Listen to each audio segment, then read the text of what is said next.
All right, so here we are. How do I turn this around? We're going to Joel Osteen's church because everyone thinks he's fucking flooded, and he's not. Here we go.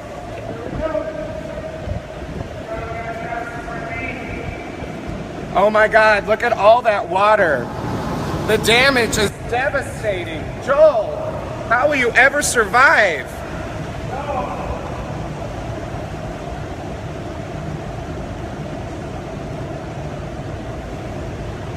I don't know how they're gonna survive. Yeah, we got 7 people. 7 people watching. Are you swimming yet? Are you swimming out? You swimming to Joel Osteen? Look at that river we gotta cross. Oh my God, look at that river. Or no, oh, there it is.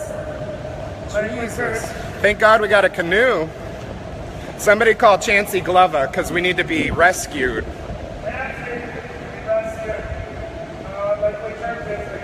Y'all, bless his heart. Joel Osteen, he's done enough for America and Houston. Here we go.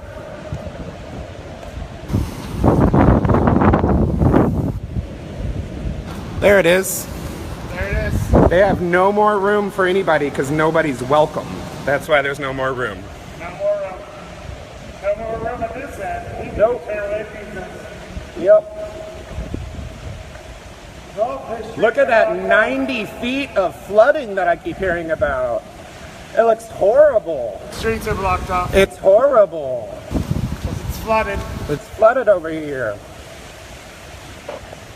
It's not fucking flooded. Open your church, Joel. Yo, YouTube, what's going on? It's your boy Trey back again, hit you with a video. This video right here is about Joel Osteen. Some of y'all might know him as Big Old Country Joe. Some of you all might know him as Reverend Spit That Stuff in the Pulpit Osteen. And some of you might know him now as deflecting from the topic at hand. But either way it go, his name is still Joel Osteen. And Joel Osteen has been catching a lot of flack in the last few days, which he rightfully should catch, because he refuses to open his church to people in Houston, Texas that has been flooded out, that is dying all around him, and he sits in the biggest church in Houston, Texas, and refuses to open the door. And the church sits right off the 3700 Southwest Freeway in Houston. It's right off the highway. And if you look on the other side of the highway, it's completely almost underwater. Water is everywhere, but where his church at, it's just a little spots of water here and there.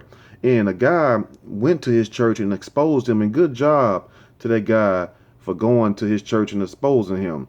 You know, big shout out to him, because a lot of us, you know, wouldn't have thought to do that, and a lot of us wouldn't have done it, and a lot of us couldn't even get over there if we wanted to.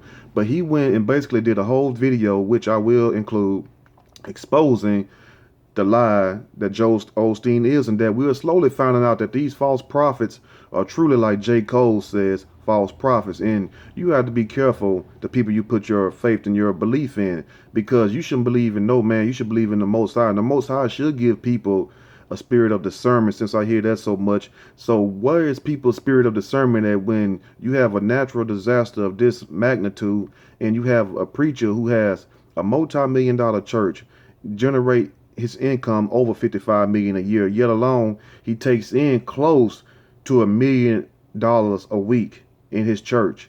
So you mean to tell me that you have a guy sitting high on his pulpit, sitting high, living off the hog, and cannot come down and help the people that's in the valley?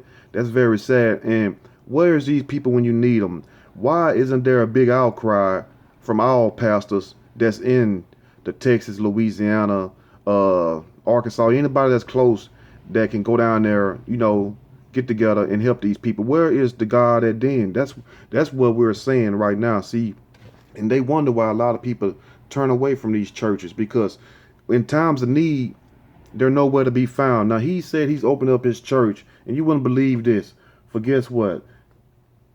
This is actually his tweet. I would include that also. It says, "Please bring items to Lakewood Church, Circle Drive off of Timmons Street. Beginning at 12 noon tomorrow, we are collecting infant and adult diapers, baby formula and baby food.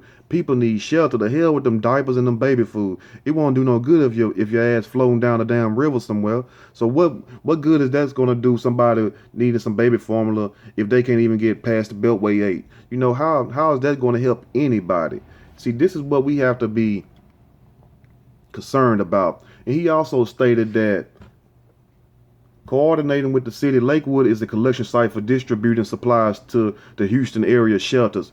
Not that he would take people in and be a shelter, but that he just a distribution center. So you got the biggest building for as church-wise, for as supposed to be godly, but you can't let the people in. So you just want to be known as your distribution center. But any other time, you won't mind opening your doors when the sun is out and the heat is hitting the concrete pavement to get folks tithes. I mean, you have people paying tithes to these churches, and you can't even go to these churches in time of refuge, in time of need. So I ask you again, where's your God? What do you believe in? That's the point. Because people are making a complete fool out of you right in front of our faces, and we sit back and make up excuses for them. Like some people, as I look on my Twitter, one guy says, and I'm not going to say his name, he says, why are people expecting Joel Osteen to act like a Christian? The prosperity gospel doesn't remotely resemble anything Christ ever taught, which is true.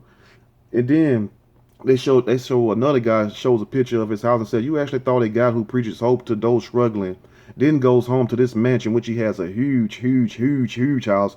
He can use his house to house about 20,000 people. Actually gives a damn about you. That was on Twitter. Then you have somebody else calling him out saying somebody's lying at Joel Osteen. If the church was open, why weren't you tweeting for folks to come? Your Facebook and IG said inaccessible. And it's the truth. But then you also have a few people making up excuses for Joel Osteen, like it's not his job to do that, or we don't know what Joel Osteen is going through. And then somebody said, stop calling out Joel Osteen for doing exactly what he gets paid to do.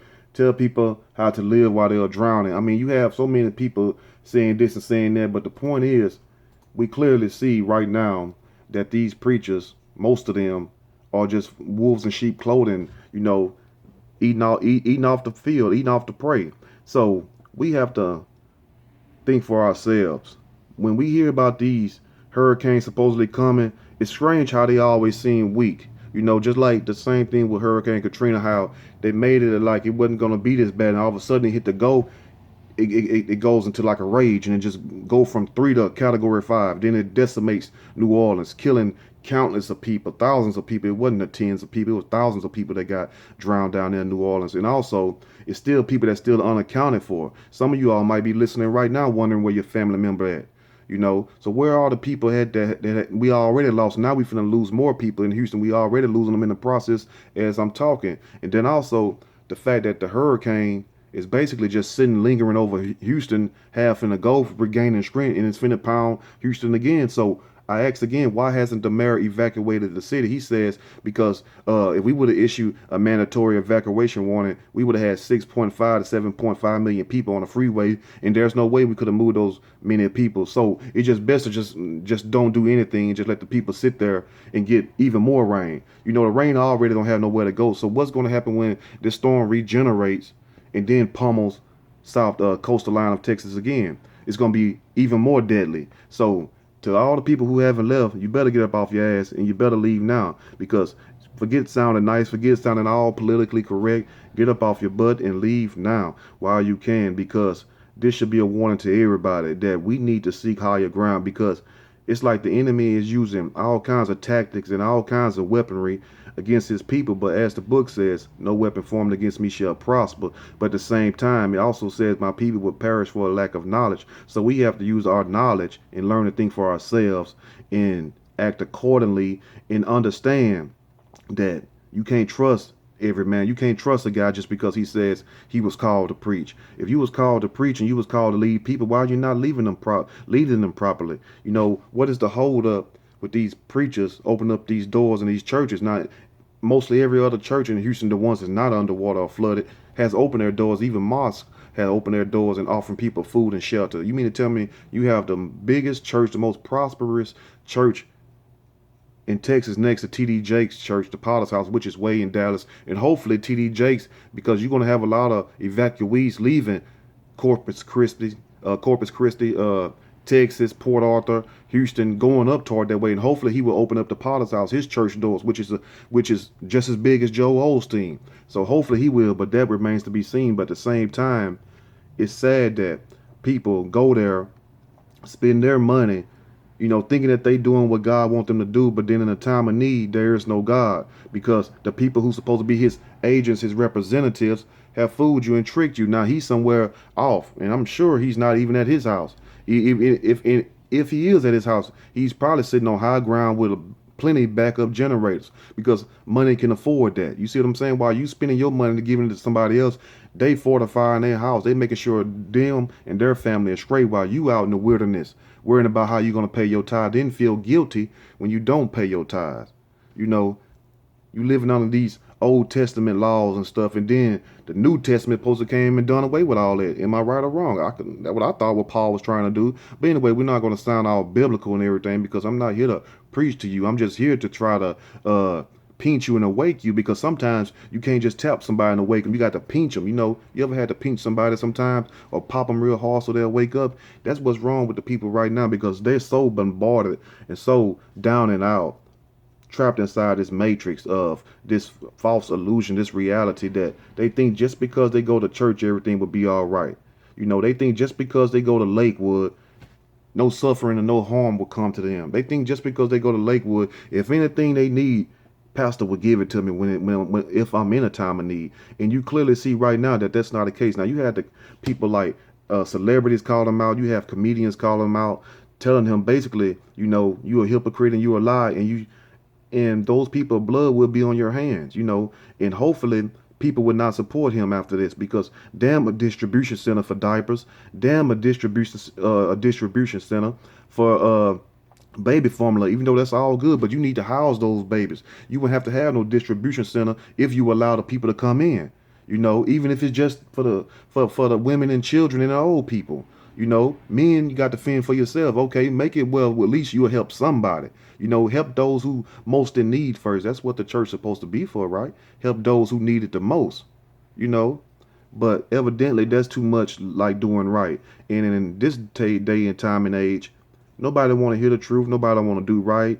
People want everything for themselves, and then want to sit back and look down on the people that's in the valley, or what they call the peasants that don't have anything.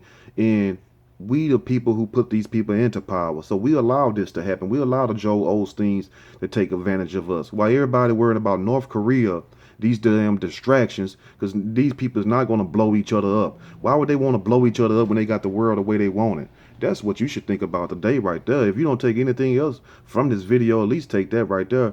Why would the people want to destroy the world, nuke each other when they got the world in the palms of their hand? Wake up, people. How long we been hearing this bullshit? You see what I'm saying? So stop letting people